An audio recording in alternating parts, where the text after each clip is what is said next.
मैं माँ हूं, धरती माँ। मेरे मन में कुछ प्रश्न उठ रहे हैं।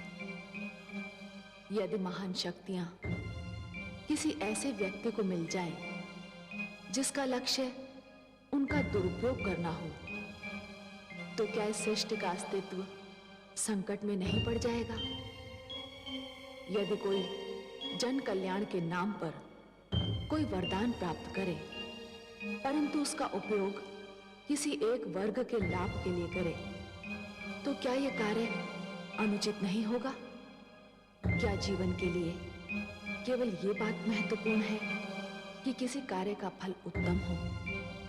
यह महत्वपूर्ण नहीं कि उसके लिए जो मार्ग चुना गया है वो भी उचित है या नहीं। गुरु शुक्राचार्य ने संजीवनी मंत्र मांगा था जन कल्याण के लिए, पर वो इसका उपयोग कर रहे हैं अपने लाभ के लिए, अपने स्वार्थ के लिए। उनका निर्णय कैसी नाटकीय घटनाओं को जन्म देगा, इसकी प्रतीक्षा में मैं भी संस्था में दृष्टि जमाए खड़ी हूं। देवराज, चित्ररथ, मलयकेतु, बोलते क्यों नहीं? देवराज, दानव राज कालकेतु ने देवलोक पर आक्रमण करने की घोषणा कर दी है। उसकी सेनाएं आंधी की गति से बढ़ी चली आ रही हैं। देवलोक में युद्ध की घोषणा कर दो। सेनाओं को तुरंत बाहर निकलने और दानव सेना का सामना करने का आदेश दो। जाओ। जो आज्ञा देवराज।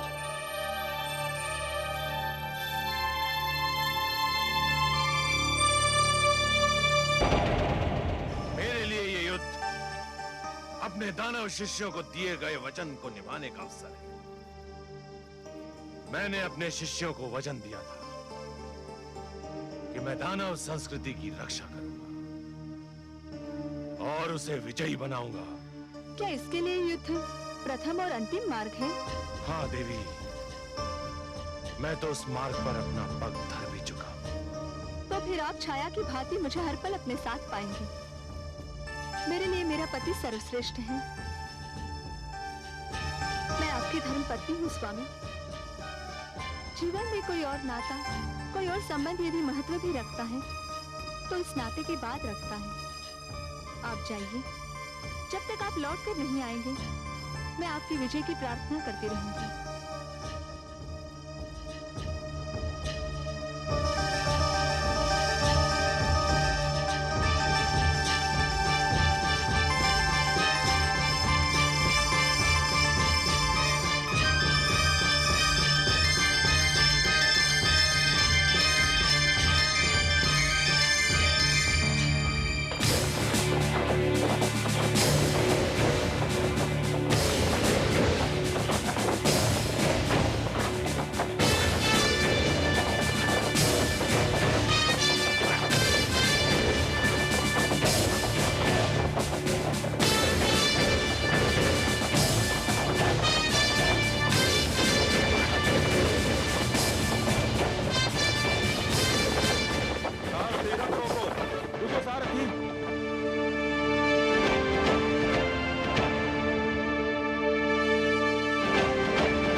शक्ति पर आज का दिन तुम्हारे घमंड का अंतिम दिन होगा। आज हम अपनी पराजय और अपने अपमान का प्रतिशोध लेने आए हैं। चलो युद्ध आरंभ करो। आक्रमण तुमने किया है दानवराज कालकेतु, तुमने, हमने नहीं। हम तो अपनी सुरक्षा के लिए लड़ेंगे। युद्ध तुम आरंभ करो, तुम। ये क्यों नहीं कहते कि तुम में युद्ध और आक्रमण आक्रमण करने का साहस नहीं रह गया है। हम तुम्हें युद्ध में पहल करने का निमंत्रण दे रहे हैं और तुम पीछे हट रहे हो। चलो आक्रमण करो। हम कायर नहीं है और ये सत्य तुम भली भांति जानते हो। हम पहले भी तुम्हें कई बार पराजित कर चुके हैं और आज भी यही होगा। हमें तुम्हारा निमंत्रण स्वीकार है। सावधान कालकेतु।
आपकी कृपा से हम जीत गए गुरुदेव।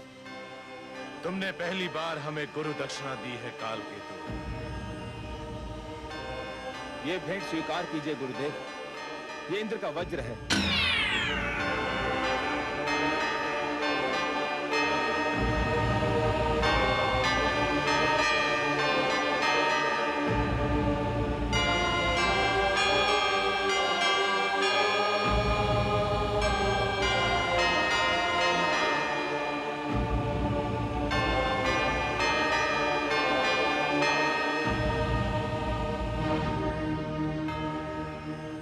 विजयश्री की बधाई हो स्वामी। हमारी विजय आपके पिता की पराजय भी तो है। आपको अपने पिता की पराजय का दुख तो नहीं? मैं जिस संस्कृति में पली बढ़ी हूँ स्वामी, उसकी रीति ये है कि जब कन्या किसी को अपना पति स्वीकार करती है तो उसके साथ साथ उसके दुख, सुख, हर शोक को भी अपने गले लगा लेती है। और जब किसी के गले में वरमाला डालती है तो उसी माला के साथ अपनी इच्छाओं, अभिलाषाओं को भी समर्पित कर देती है। फिर भी पिता की पराजय का दुख तो स्वाभाविक है देवी। मैं अब किसी पिता की पुत्री नहीं, अपने स्वामी की अर्धांगिनी हूँ। हमारी संस्कृति में पाणी ग्रहण केवल शारीरिक मिलन नहीं होता, आत्माओं का मिलन भी होता है। युद्ध में आपकी विजय मेरे लिए गर्व की बात है। मेरी ओर से देवताओं की सेना पर विजय की हार्दिक बधाई स्वीकार करें। विजय हमें केवल देव सेना पर नहीं मिली है देवी, हमने मृत्यु पर भी विजय पा ली है। अब दानव लोक के लिए मृत्यु का अंत हो चुका है। हे सर्वेश्वर, क्या वास्तव में मृत्यु का सदा के लिए अंत हो जाएगा? नहीं महादेवी, जीवन और मृत्यु तो एक दूसरे के लिए अनिवार्य है। यदि मृत्यु का अंत हो गया तो जीवन के सौंदर्य का भी अंत हो जाएगा। जीवन इसी कारण तो सुंदर और मूल्यवान लगता है देवी कि एक दिन उसका अंत होना है।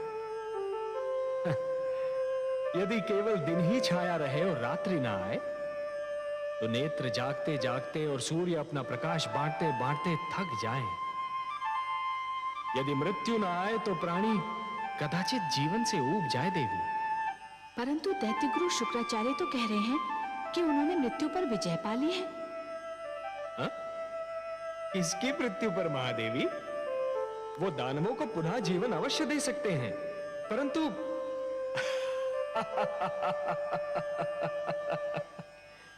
महादेवी आप तो बस देखती जाइए कि जिस अभिमान ने देवेंद्र के सिर में अपना डेरा जमा रखा था, अब वही अभिमान दैत्य गुरु शुक्राचार्य के सिर में अपना घर बना रहा है। परंतु हे कमल नयन, अभी तो देवेंद्र बहुत उदास, बहुत दुखी और बहुत टूटे हुए दिख रहे हैं। हाँ महादेवी, हाँ, भूल का मूल्य तो चुकाना ही पड़ता है।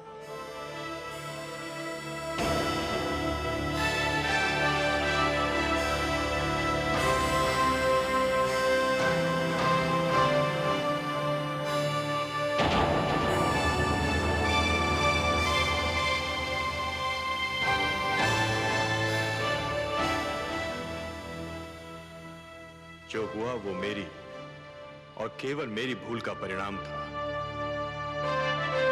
इस भूल में आप अकेले नहीं हैं देवेंद्र। हम सब ने भी तो अपने आप को जी भर के चला था। जो हो चुका है उसका शोक समस्या का समाधान नहीं है देवेंद्र। यह स्थिति बहुत गंभीर और घातक है कि दानवों का जीवन संजीवनी की छाया में सुरक्षित हो चुका है और देव जीवन आज सुरक्षा की राहों में भटक रहा है। इस स्थिति में मेरी दृष्टि कहीं जाकर ठहरती है तो केवल लक्ष्मी नारायण के चरणों पर। उनके सिवा कोई नहीं जो हमें संकट से उबार सके। देवेंद्र, हमें श्री विष्णु के पास चलना चाहिए।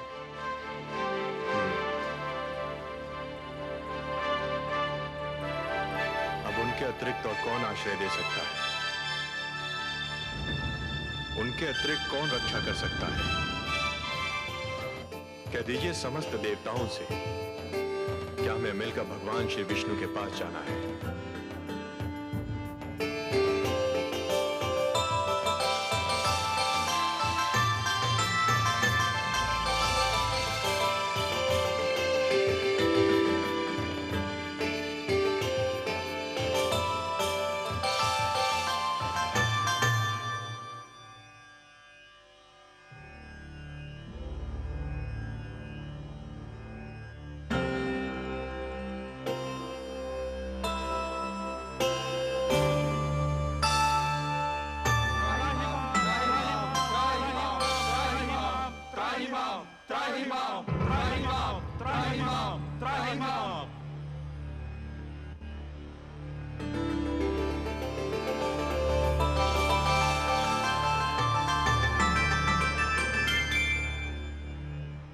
हे देवेश्वर, हम पराजित हुए।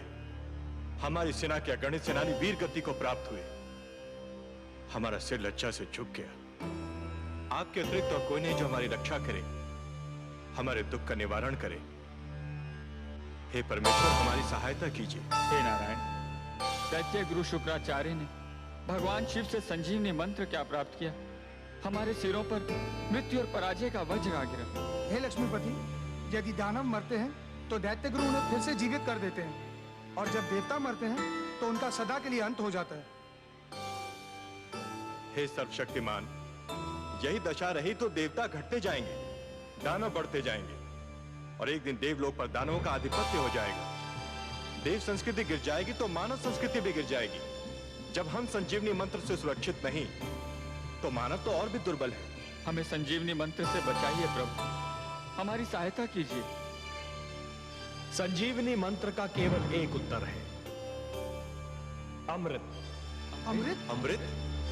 अमृत वो है जो पीने वाले को अमर बना देता है। मृत्यु उसे छू नहीं सकती। परंतु हे लक्ष्मी नारायण, अमृत हमें कहां मिलेगा, कैसे मिलेगा? देवेंद्र, अमृत आपको समुद्र से मिलेगा, सागर का मंथन करने से मिलेगा। अमृत? परंतु हे जगदीश्वर, हमें तो अमृत के विषय में कुछ भी ज्ञान नहीं। हे देवराज, जिस प्रकार दूध के भीतर माखन छिपा तो होता है, परंतु वो मिलता तभी है जब दूध को मथा जाता है, उसी प्रकार समुद्र के भीतर अनेक पदार्थ छिपे हैं, अनमोल रत्न छिपे हैं। उन्हें केवल मंथन के द्वारा ही निकाला जा सकता है।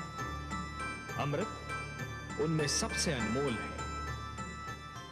सत्य तो यह है देवगण कि मंथन मथने और खंगालने की उस क्रिया का नाम है जिसके द्वारा स्वयं के भीतरी गुणों और अवगुणों की खोज की जाती है। मानव यह मंथन प्रतिदिन करता है। वो प्रतिदिन स्वयं को मथता है, खंगालता है और स्वयं के भीतरी गुणों और अवगुणों को बाहर निकालता है। आश्चर्य तो यह है कि वो मानव होकर भी इस क्रिया से परिचित है और आप देवता होकर भी इस क्रिया से अपरिचित हैं। पर हे लक्ष्मीपति, हम समुद्र का मंथन करेंगे कैसे? मंथन मथानी और डोरी की सहायता से किया जाता है। मैं आपके लिए मंदर पर्वत को मथानी बनाऊंगा और वासुकी नाग की डोरी दूंगा। परंतु एक तीसरी वस्तु की भी आवश्यकता होती है देवगण, जिसका प्रबंध आपको स्वयं करना होगा। और किस सामग्री की आवश्यकता होती है सर्वेश्वर? डोरी को खींचने और मथानी को डुलाने के लिए 2 दलों की आवश्यकता होगी देवेंद्र, जो डोरी को 2 छोरों से पकड़कर खींचेंगे। उनके बिना तो मंथन संभव ही नहीं है। बिल्कुल वैसे ही जैसे दूध मथने के लिए 2 हाथों की आवश्यकता होती। तो हम देवता आधे एक छोर पकड़कर आधे दूसरा, यह कार्य तो सरलता पूर्वक कर सकते हैं। मंदर की मथानी को डुलाना है देवेंद्र, वासुकी नाग की डोरी को खींचना है। संजीवनी मंत्र के प्रभाव ने आपकी संख्या को घटा दिया है और आपकी घटी हुई छोटी सी संख्या इतना महान कार्य नहीं कर सकेगी। हे सर्वेश्वर, हम फिर दूसरा दल किसको बनाएं? दानवों को। हाँ, दानवों को। यदि दानव आपका साथ दें तो समुद्र मंथन संभव है, और समुद्र मंथन होगा तभी संजीवनी का उत्तर भी प्राप्त होगा। हे परमेश्वर, ये तो एक असंभव अभियान होगा। सर्वप्रथम तो दानव हमारी बात सुनेंगे ही नहीं, और यदि सुन भी ले तो मानेंगे नहीं। हे कृपा निधान, दानवों को तो अमृत की आवश्यकता भी नहीं, जिसके लिए वो हमसे सहयोग करें। उनके गुरु के पास तो संजीवनी मंत्र की शक्ति है, उन्हें तो यूं भी मृत्यु से मुक्ति मिल चुकी है। हे दीनदयाल, यदि दानव मान भी गए तो दैत्य गुरु शुक्राचार्य उन्हें कभी हमसे सहयोग की अनुमति नहीं देंगे। निस्संदेह नहीं देंगे, और यही तो आप सबके विवेक और बुद्धि की परीक्षा होगी देवगण। आपको दैत्य गुरु शुक्राचार्य को भी अपने तर्क से संतुष्ट करना होगा। पर हे देवेश्वर, उनके आगे हम क्या तर्क रखेंगे? देवेंद्र, आप दैत्य गुरु शुक्राचार्य को यह समझाएंगे कि संजीवनी मंत्र मृत्यु का मात्र क्षणिक उपचार है। संजीवनी जीवन की एक ऐसी कुंजी है जो खो भी सकती है, जो टूट भी सकती है, परंतु अमृत मृत्यु का स्थायी उपचार है। अमृत पान करने वाला मृत्यु पर सदा के लिए विजय प्राप्त कर लेता है। परंतु हे नारायण, इसका अर्थ तो यह हुआ कि हमें दानवों के पास सिर झुकाकर जाना होगा, उनसे सहयोग और सहायता की भिक्षा मांगनी होगी। क्या यह समस्त देवलोक का अपमान नहीं होगा? क्या अपमान में अब भी कोई कमी रह गई है देवराज? शब्दों के जाल में मत उलझिए देवेंद्र, शब्दों के जाल में मत उलझिए। आंधी आए तो आंखें फाड़कर पथ पर आगे बढ़ते रहना कोई बुद्धिमत्ता नहीं है। ऐसे में बुद्धिमत्ता तो वो है कि नेत्र मूंद कर बैठा जाए और आंधी के निकल जाने की प्रतीक्षा की जाए। शस्त्रधारी शत्रु से निहत्थे लड़ना यह कोई वीरता नहीं है देवगण, यह तो आत्महत्या है। ऐसे में वीरता तो यह है कि शत्रु को शांत रखा जाए, यदि आवश्यकता पड़े तो उसकी प्रशंसा भी की जाए और उससे लड़ने के लिए शक्ति जुटाई जाए। शत्रु से सहयोग और सहायता लेना भी रणनीति का अंश है देवेंद्र। एक प्रश्न अभी रह गया सर्वेश्वर। वो भी पूछ लीजिए। यदि दानवों ने सहयोग देने के लिए यह मांग की कि अमृत उन्हें भी दिया जाए, तब क्या होगा? संजीवनी के साथ अमृत भी उन्हें मिल गया तो उनकी शक्ति दुगनी हो जाएगी। असंभव, असंभव देवेंद्र, असंभव। समुद्र मंथन से अनेक पदार्थ निकलेंगे, अनेक सामग्रियां निकलेंगी, अनमोल रत्न निकलेंगे, उन सब का बंटवारा संभव है, परंतु अमृत पर केवल देवताओं का अधिकार होगा। उसकी एक बूंद पर भी दानवों का अधिकार नहीं होगा। अब यह कैसे होता है, यह देखना मेरा कार्य। यदि दानवों ने अमृत मांगा तो मैं स्वयं बीच में आऊंगा। हे त्रिलोकीनाथ, आप संकट नाशक हैं, तारनहार हैं, हमारे नायक हैं। आपने इस निराशा में आशा का दीप जला दिया। हमें अनुमति दीजिए जगदीश्वर।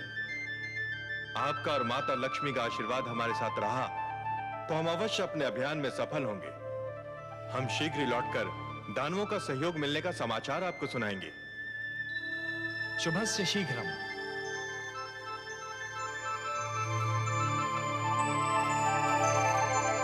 हे कमलनयन, आपने अभी कहा कि दानवों से सहयोग लिया जाए, किंतु उन्हें अमृत की एक बूंद भी न दी जाए।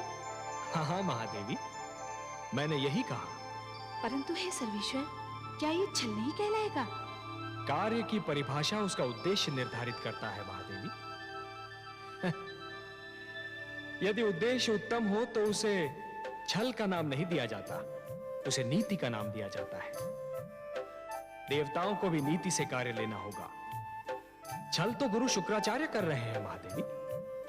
उन्होंने भगवान शिव से कहा कि संजीवनी मंत्र उन्हें मानव कल्याण के लिए चाहिए, पर क्या वो मानव कल्याण कर रहे हैं? वो तो संजीवनी मंत्र का उपयोग केवल दानव कल्याण के लिए कर रहे हैं, और यह छल है देवी, यही छल है। और इसके उत्तर में कोई भी कार्य, भले ही उस पर छल का संदेह ही क्यों न हो, उचित ही नहीं उत्तम भी है। आप तो उत्तरों के उत्तर हैं, तर्कों के तर्क हैं और उद्देश्यों के उद्देश्य हैं कमलनयन। आपकी हर बात में रहस्य होता है।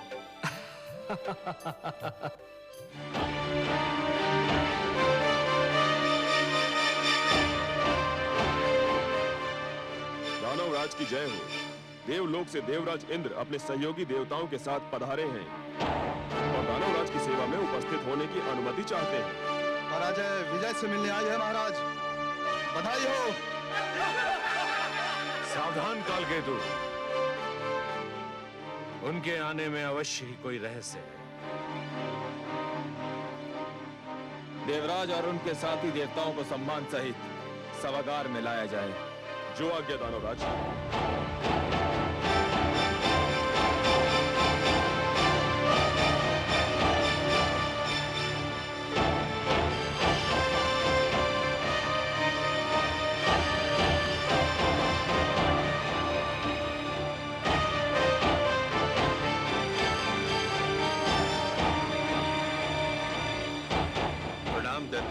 शुक्राचार्य।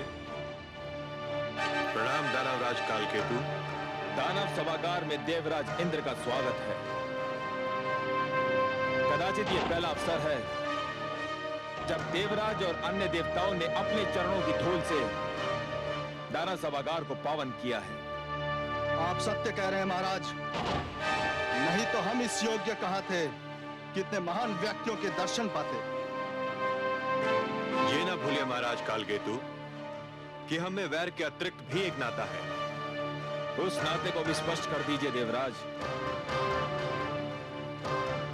हम और आप अलग अलग माताओं के किंतु एक ही पिता की संतानें हैं। हम एक दूसरे के भ्राता भी हैं दानवराज। मेरे दानव शिष्यों को सदैव इसका स्मरण रहा है देवराज, परंतु लगता है देवताओं की स्मरण शक्ति कुछ दुर्बल है। उन्हें इस नाते का स्मरण बस कभी कभी रहता है, आवश्यकता अनुसार। ऐसा क्यों कह रहे हैं दैत्य गुरु?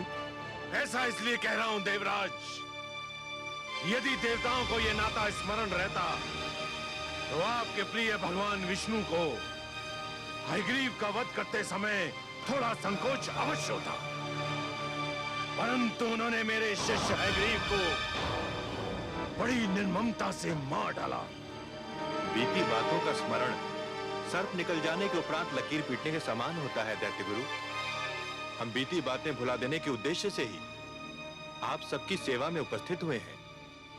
परंतु हम तो नहीं बोल सकते कि हयग्रीव अब जीवित नहीं है।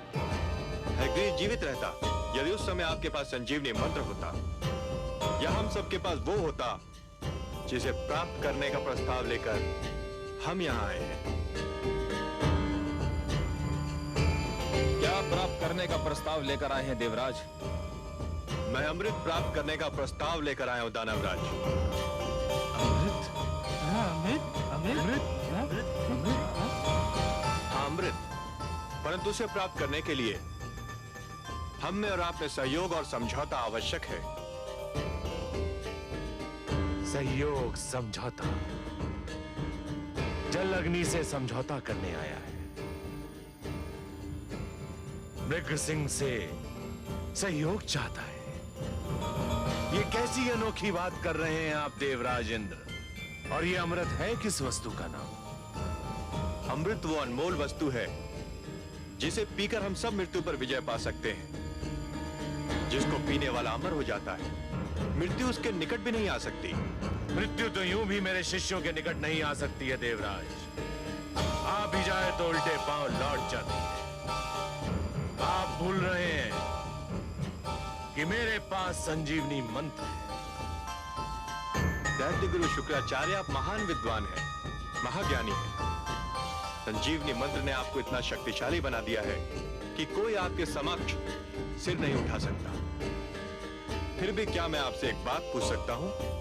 अवश्य पूछिए देवराज, मैं आपको निराश नहीं करूंगा। ये सत्य है कि संजीवनी मंत्र के कारण दानव मृत्यु के भय से मुक्त हो चुके हैं। उन्हें मृत्यु आ भी जाए तो आप उन्हें पुनर्जीवन प्रदान कर देंगे। परंतु यदि आपको कुछ हो गया तब क्या होगा दैत्य गुरु?